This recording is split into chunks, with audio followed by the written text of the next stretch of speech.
Hello, I've decided to do a video on the eve of the American election, having spent the day directing the election monologues by Susie Miller.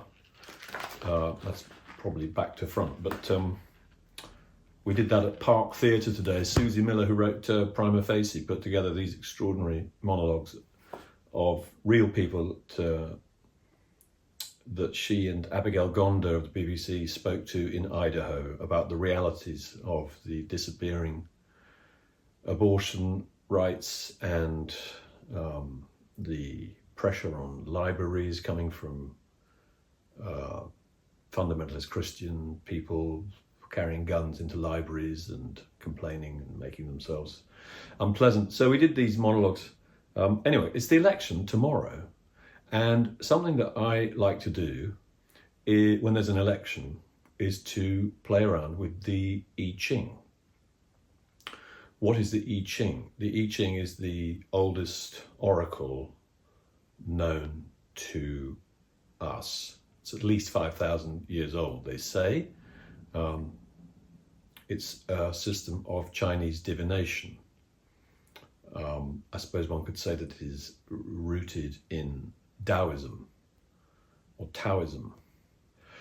It's a big subject, and I'm not an expert on the Chinese side of it, but I have been playing around with the iChing for 30 years or so as a way of consulting the powers that be, shall we say. Anyway, I'm going to do a consultation with the iChing about the American election, and it's a way of demonstrating certainly how I use the oracle, the Qing.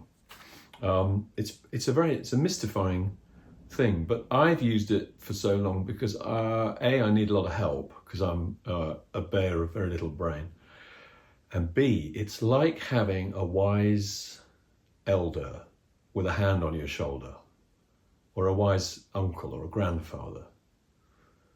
It just is a wonderful way of steering oneself through life's ups and downs, trials and tribulations. There are many, many, many translations of the iChing, many books. I became fascinated by it. I suppose I began a kind of esoteric quest about 30-something years ago. And I found a copy of the iChing, the absolute classic Richard Wilhelm translation, which has a brilliant introduction by Carl Jung. And I was completely obsessed by Jung, and finding this introduction, this essay about his own encounter with the iChing, just triggered me into a lifelong fascination with the subject of divination, really, but particularly the iChing is the format that I have played around with the most in the last 30 years or so. I love tarot as well, but I haven't become nearly as obsessed by it as I have by the iChing. For Christmas, about 25 years ago, my wife gave me a very slim volume by a man called Karcher, Stephen Karcher. And this book really kind of lit me up. And I used it so much, it fell apart within about 3 months. And so I started trying to find Stephen Karcher. In those days, if I met a teacher or came across somebody who'd really taught me something that I was finding invaluable, I would try and find them and kind of write them a fan letter. So I tried to find Stephen Karcher and I couldn't. It was the early days of the internet, I suppose, but I just couldn't locate him. And then I went to Los Angeles to visit my brother, and he had a sort of public meeting hall at the end of his road. And we drove past, in Los Feliz, drove past this road, at the end of this road, where there was this hall, and it had a big advertising hoarding outside it. And it said, "This Sunday, the iChing with Stephen Karcher." So I went along and hung around afterwards and said to him, "I've been looking for you, and now here you are. I've come, to all the way across the world, completely forgotten about you, and now I've found you."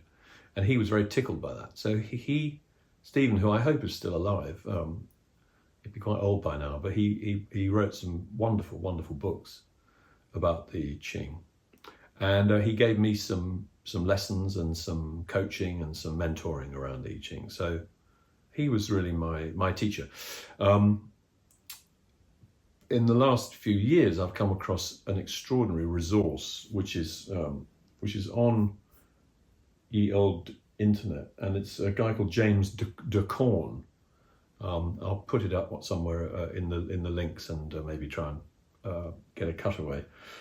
James de Corn has written done an incredible service. He has done a volume which essentially samples half a dozen of the greatest and most famous translations of the iChing. So you can cast the Ching, ask a question, and then look up in James de Corn's book 5 or 6 different takes from some of the real classic translations and classic works on the Ching, and that is an amazing response.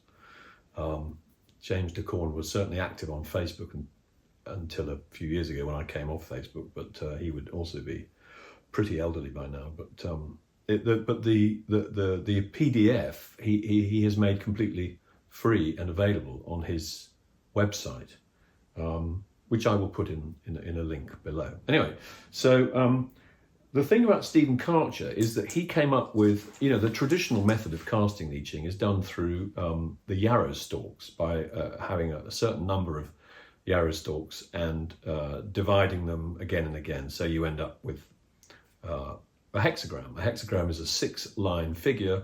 There are 64 in the iChing, 64 hexagrams. Each hexagram is made up of 2 trigrams. In other words, a 6-line figure has 2 components made up of 3 each.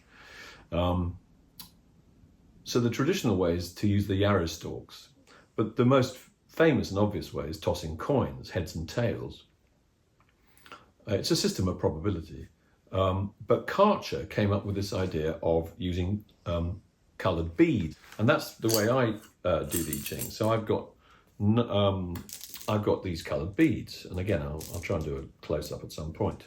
But what you need, and you can get these, obviously you can get coloured beads off the internet, from internet shops, but you need 4 different colours, and in order to get the same probability as heads and tails, you draw 6 times to make your hexagram. You draw blindly one of these glass coloured beads from your pot, put it back, draw another, put it back, draw another. You have to have 4 colours so that you end up with 1 of one colour. Mine is a sort of plum, that glass bead is a sort of plum colour. 3 of another colour, 5, that's 3 turquoise, 5 of another colour, in my case blue, and 7 of another colour, in my case kind of sort of pearlescent clear glass bead. So 4 different colours, 1, 3, 5, 7. And I'll now basically demonstrate how you draw the Ching using these beads. As I say, you do it blindly so that you're not looking. Now, first thing you need is a question. So it's the eve of the election. So I'm going to ask 2 questions. I'm going to do 2 readings. The first question I'm going to ask is, let's start with Donald Trump. Let's start with, please give me an image of Donald Trump's prospects. I'm making this up as I go along, but the nature of one's questions of the iChing has to be quite careful. You can't ask for yes or no answers. So you have to, since the iChing is fundamentally made up of images in terms of its answers, asking for an image is a pretty, you're speaking the Ching's language by doing that. So please give me an image of Donald Trump's prospects in tomorrow's presidential election. So I'm going to 6 times dip my hand into my bowl of glass beads I looked at it then, but I'm not going to look at it again. Mix them up, mix them up, mix them up, and I'm going to choose one. Here we go. And it's this one. That's dark blue. Now, in this case, dark blue signifies an unbroken line. Now, the iChing means book of change. Change, constant fluxing change is the nature of the Taoist universe. So to reflect that, some of these lines generated by the color of the bead that we pull, some of these lines can change into their opposite.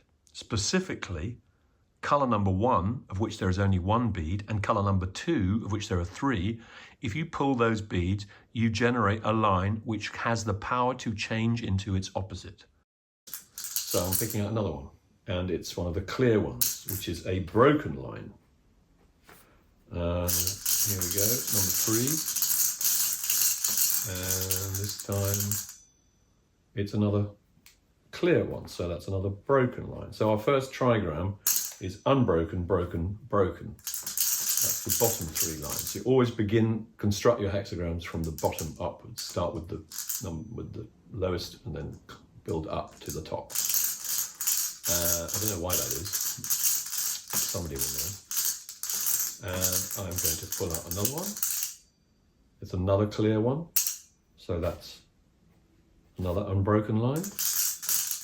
And here we go with our 5th, which is a turquoise one. Now that is, a turquoise one is an unbroken line, but with the potential to flip into its opposite. Some of the colors have special properties. So that comes down as an unbroken line, but with a 9 next to it. I will explain more. And here comes our final bead in the question about Donald Trump's prospects. And it's another turquoise one. So that's another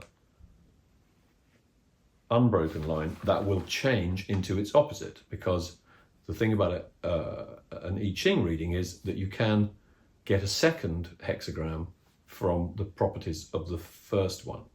And that sounds like I'm explaining the game of cricket to Americans. Anyway, this is what our first hexagram looks like. Unbroken, broken, broken, broken, unbroken, unbroken, but the top 2 are going to change into their opposite, which if we're starting with an unbroken line, the opposite is a broken line. So we get a second hexagram, or you might call a relating figure. And that's going to be unbroken, broken, broken, broken, and then those 2 at the top, which were unbroken, are going to become broken. So that is our second hexagram.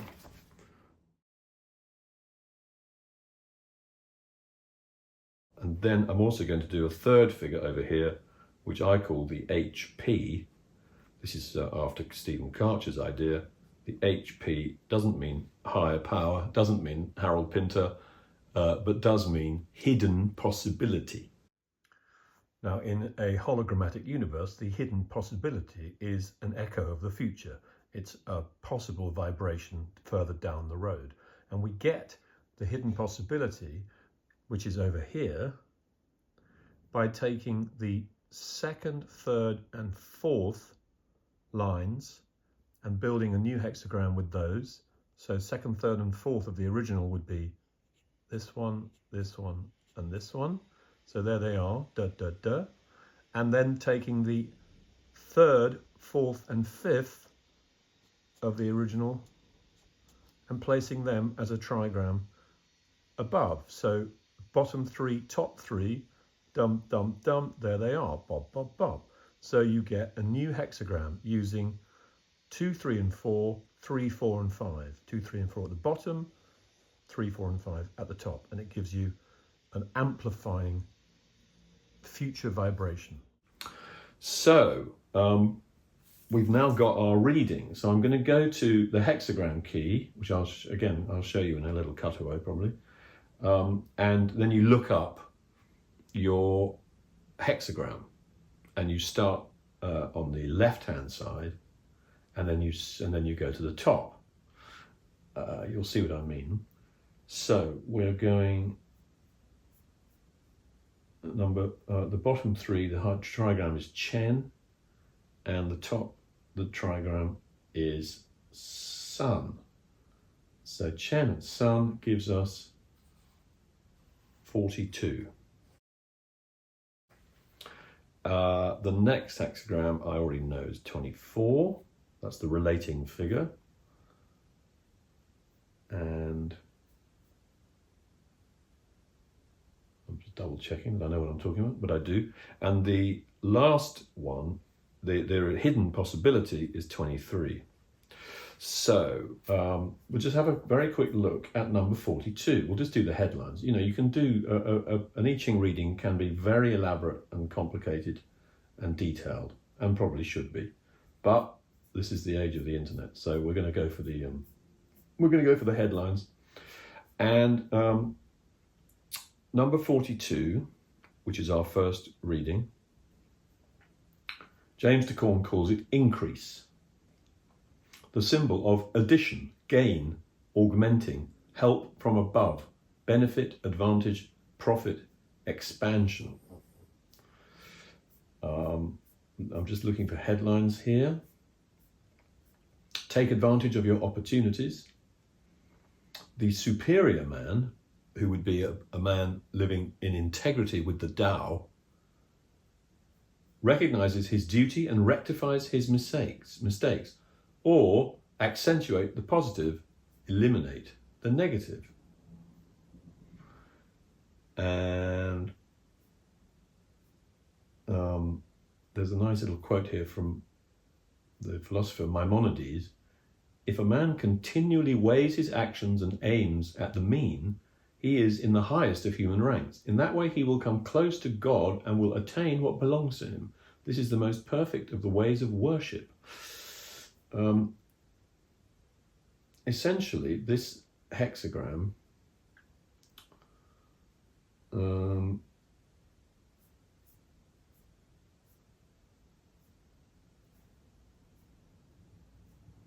let's see what Confucius has to say about it.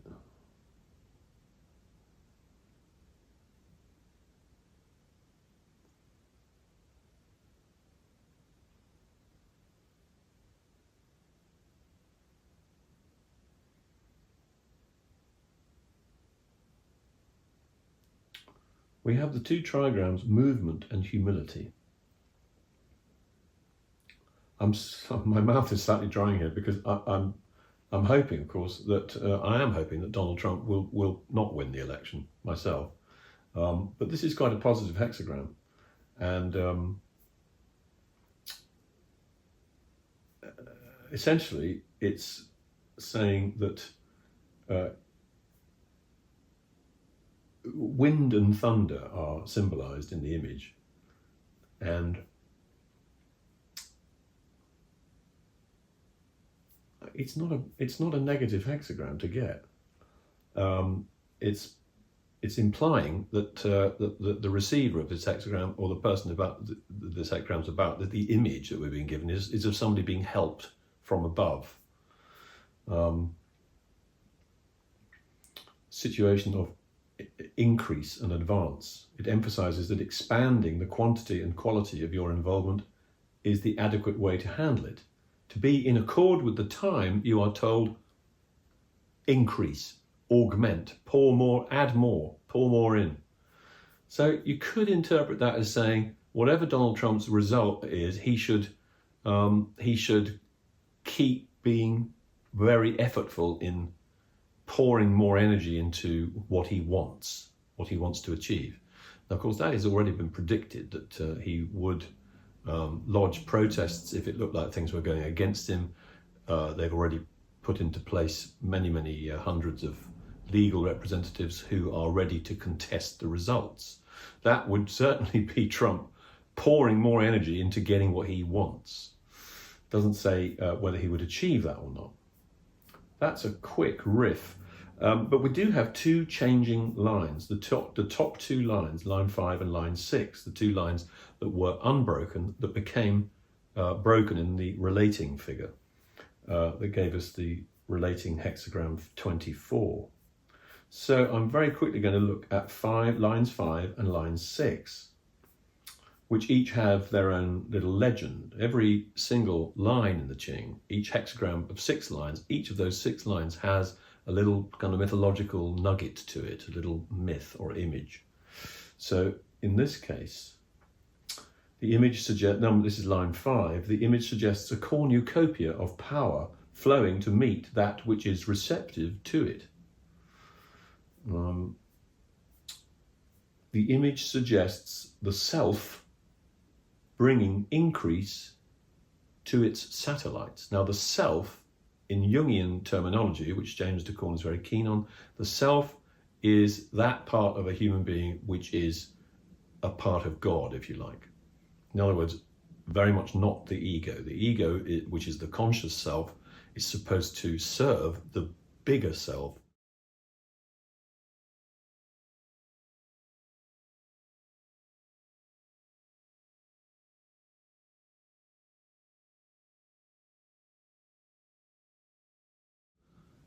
Of course, we have it completely the wrong way around. In the early 21st century, we all seem to think that the ego is the king and a reliable source.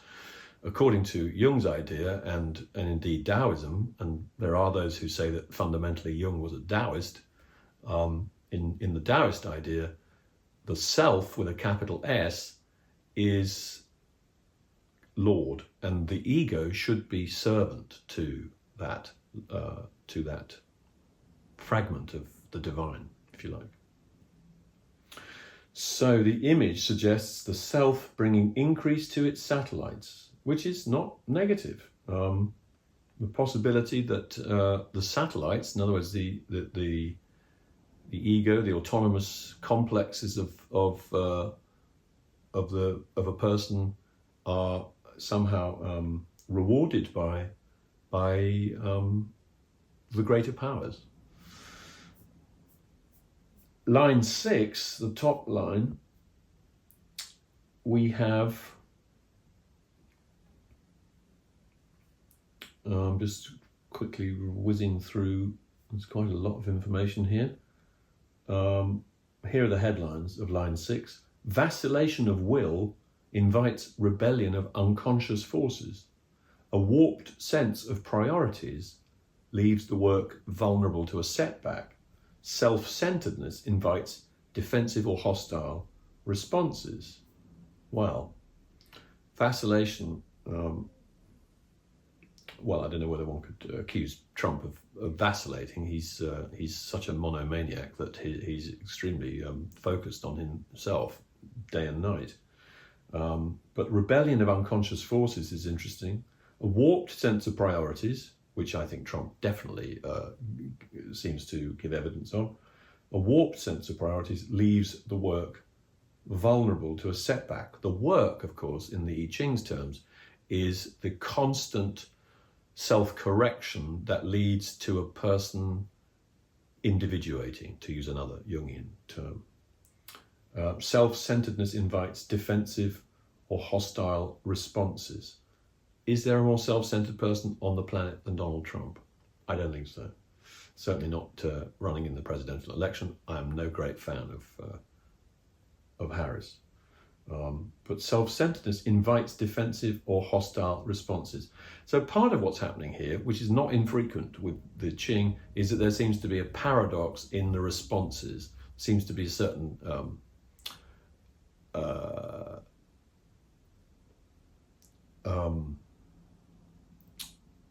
a certain ambiguity, that certain things are probable and certain other things that seem to contradict that are also probable. That is not unusual in the Qing. Now I'm going to quickly whiz to 24, because that was our relating hexagram. And 24 is a hexagram titled Return. The turning point, the symbol of returning, revival, recovery, to repeat, renew, restore, return to the way, cyclic repetition, return to virtue or happier conditions. Goodness me. Our question, please give me an image of Donald Trump's prospects in tomorrow's presidential election. And the relating figure is a return to happier conditions. I'm really not very happy with this answer. However, we have to live with our own discomfort. If you're going to talk to the Qing, you have to live with the discomfort or abandon the attempt. So I'm going to just leave that there, and I'm going to move on to our next question. Please I'll frame it in exactly the same way. Please give me an image of Kamala Harris's prospects in tomorrow's presidential election. Wow, jeepers creepers. Here we go then. So I'm going to do exactly the same thing. I'm going to create a new hexagram by pulling out 6 different coloured beads one at a time. So first coloured bead that I pull out is a blue one. The blue one is an unbroken line which cannot change. Our second one is a turquoise, which is an unbroken line which can change. And you write the little number 9 just to remember that you're going to change that line. The third is another turquoise, unbroken but changing. And the fourth line, the fourth hexagram, the fourth bead is a clear one. So that's a broken line with no power to change. And the fifth and penultimate bead is our plum coloured one, of which we have only one out of all these glass beads. There's only one of this colour, and this is a broken line which can change into its opposite. So it looks like a broken line, and you put a little number 6 next to that one to remind you that it's going to flip. And finally, our last bead in this question about Kamala Harris is a blue one, and the blue one is unbroken and it can't change. So we end up with a hexagram that looks like that.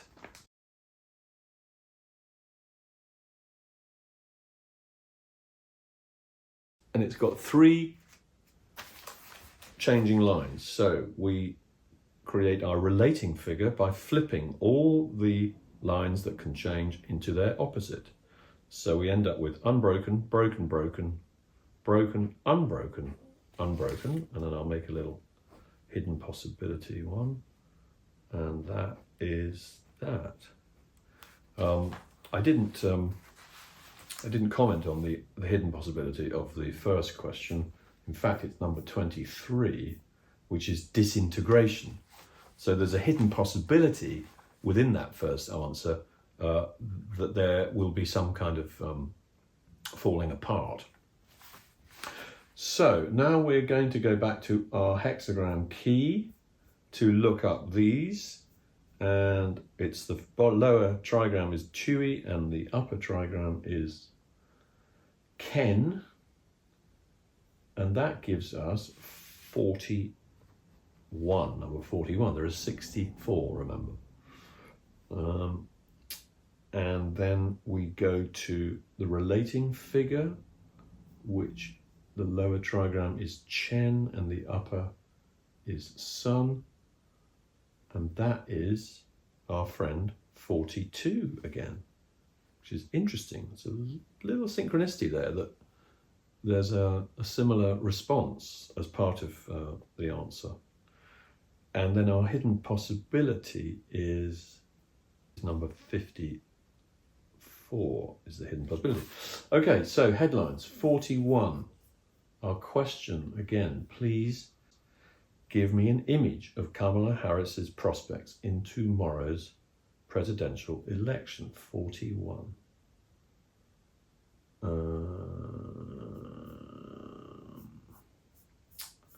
Title of number 41 in James de Corn's book is Compensating Sacrifice, which is rather a mouthful, but actually it's very related to number 42, which was the answer to Donald Trump.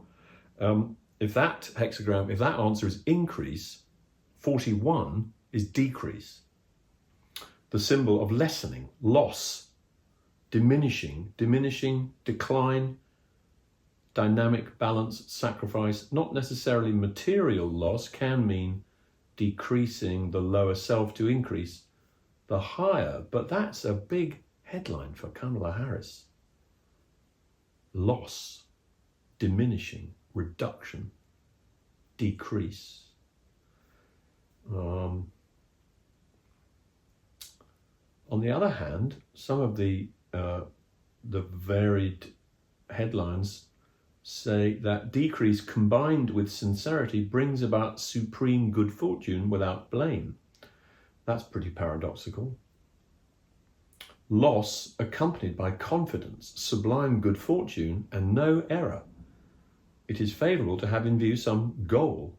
If there is doubt as to what to use for the sacrifice, 2 small bowls will suffice.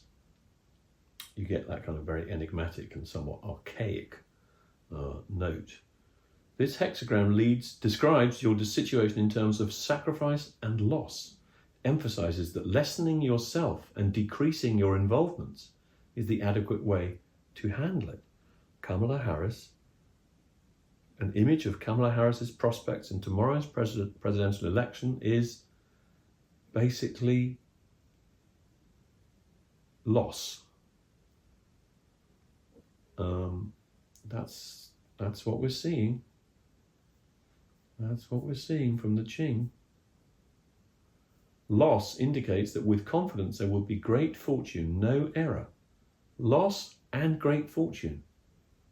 Very paradoxical, as the Qing sometimes is. A sacrifice creates equilibrium. Sacrificing one's appetites to a higher principle. The traditional name for this hexagram is decrease, but the lines and commentary all describe a compensating exchange of forces to attain equilibrium. Jung is quoted here. A sacrifice is meant to be a loss so that one may be sure that the egoistic claim no longer exists. Therefore, the gift should be given as if it were being destroyed. But since the gift represents myself, I have in that case destroyed myself, given myself away without expectation of return. Yet looked at in another way, this intentional loss is also a gain. For if you can give yourself, it proves that you possess yourself. Nobody can give what he has not got.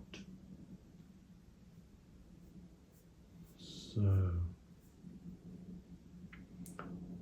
without belaboring the point, we can see that all sacrifice is a kind of remuneration. That in giving something away, one is open to receiving something. Wow. I mean, among other things, the paradoxical answers that we're getting certainly imply a certain amount of chaos, a certain amount of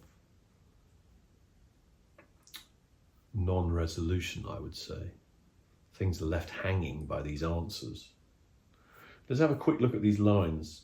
Line 1, line 2, line 3, and line 5. Line 2.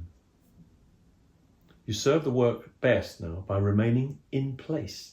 Willpower, non-action, and example are all the assistance that is required. That's pure Taoism. Willpower, non-action, and example are all the assistance that is required. In other words, be still. Sit facing a wall for 9 years. Non-action. Wu wei. Acting without acting. Don't do anything.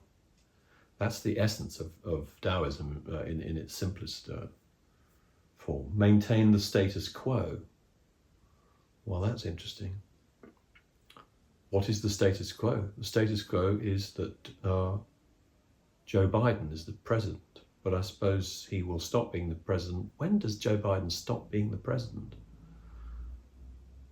When people are voting, or at the transfer of power to whomever wins?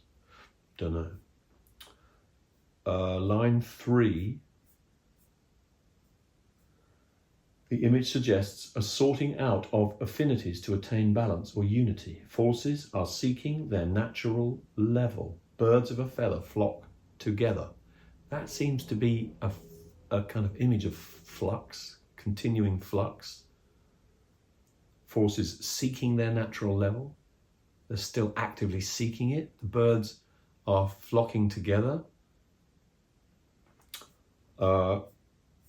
Certainly not getting the kind of crystalline clear answer that I would have liked for this video, but there you go. I mean, you know, if the art of living isn't living with ambiguity, I don't know what it is. And then our final line is line 5. And line 5 tells us, the headlines, a great reward. The context of your query will tell you what it is. Beneficial energy is on its way. So,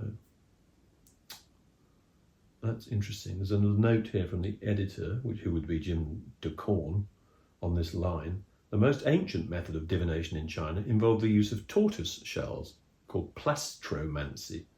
The yarrow stalk and coin methods didn't come into vogue until after King Wen, that's many thousands of years ago, committed iChing to writing. At the time that this line was composed then, to receive 10 pairs of tortoise shells was a very numinous gift, perhaps equivalent to having God on your side.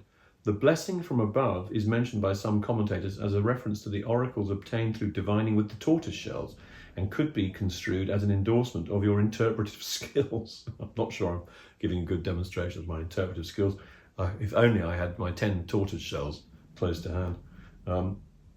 This line changes the hexagram. Oh no, that's not relevant.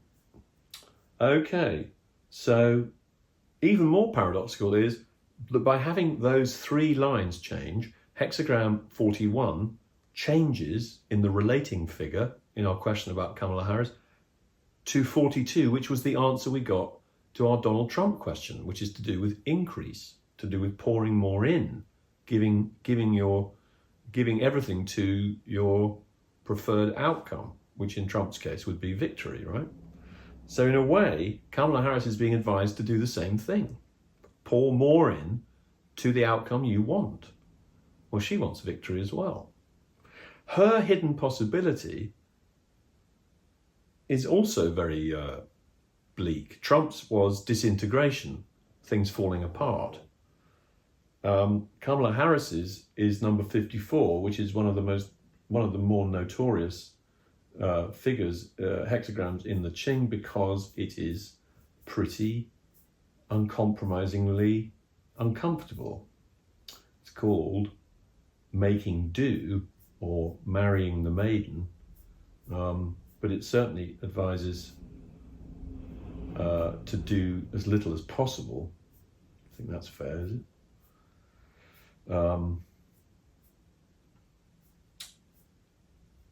Priority means that unilateral action is inappropriate. Sorry, not priority, propriety. Propriety means that unilateral action is inappropriate. The superior man, in other words, our person who is trying their best to be a person of integrity and humility and of stillness, the superior man or woman understands that the work is guided from within, and that choices which ignore this truth can only retard its progress. Pay heed to your choices, because present actions originate future consequences. So there we have it.